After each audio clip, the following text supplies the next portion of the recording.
Share market பத்தி நம்ம சின்ன சின்ன விஷயங்களை தெரிஞ்சுட்டு வரோம். அந்த வகையில இன்னைக்கு நம்ம எதை பத்தி தெரிஞ்சுக்க போறோம் அப்படின்னு பாத்தீங்கன்னா, inflation, simple interest, compound interest. First இன்ஃப்ளேஷன்னா என்னங்கிறத நம்ம தெரிஞ்சுக்குவோம்.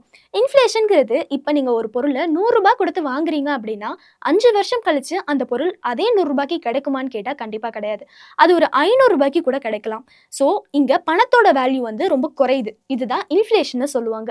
அடுத்து சிம்பிள் இன்ட்ரெஸ்ட். சிம்பிள் இன்ட்ரெஸ்ட்னா என்னன்னு பார்த்தீங்கன்னா, இப்ப நீங்க வந்து 1 வருஷத்துக்கு 10% வட்டி விகிதத்துல ₹10,000 வாங்குறீங்கன்னா, இத நீங்க திருப்பி செலுத்தும்போது 10% வட்டி எவ்வளவா இருக்கும்? ₹1,000 இருக்கும். ஸோ வந்து 1 வருஷத்துக்கு ₹1,000 சேர்த்து ₹11,000 குடுப்பீங்க. கரெக்ட்டா? இதுதான் சிம்பிள் இன்ட்ரெஸ்ட். இதுக்கு நீங்க வட்டி மீது வட்டி வந்து போட்டு இதுக்கு கிடையாது. ஸோ வந்து இது சிம்பிளா முடிஞ்சிரும். அண்ட் அடுத்து காம்பவுண்ட் இன்ட்ரெஸ்ட்னு ஒண்ணு இருக்கு. அது என்னன்னு பார்த்தீங்கன்னா, வட்டிக்கு வட்டி விழுகிறது தான் காம்பவுண்ட் இன்ட்ரெஸ்ட்.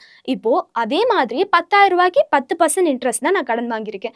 ஒரு வருஷத்துல நான் உங்களுக்கு கொடுக்க வேண்டியது ₹11,000. பட் நான் கொடுக்கலன்னா, அந்த ₹11,000க்கு 10% போட்டா ₹1,100 வரும். ஸோ வந்து நான் அடுத்த வருஷம் ₹12,100 அத கொடுக்குற மாதிரி இருக்கும். அண்ட் 3வது வருஷத்துக்கு ₹13,310 கொடுக்குற மாதிரி இருக்கும். ஸோ வட்டி மேல வட்டி வர்றது தான் காம்பவுண்ட் இன்ட்ரெஸ்ட்.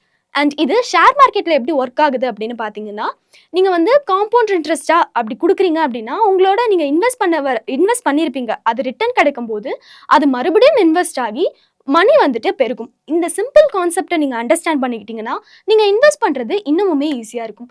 ஸோ இதே மாதிரி ஒரு சுவாரஸ்யமான எபிசோடோட நான் உங்கள வந்து சந்திக்கிறேன். நீங்க பார்த்துட்டு இருக்கிறது பிரியோ பிசினஸ். லைக் பண்ணுங்க, ஷேர் பண்ணுங்க. இது போன்ற அப்டேட்ஸ்க்கு மறக்காம சப்ஸ்கிரைப் பண்ணி வச்சுக்கோங்க.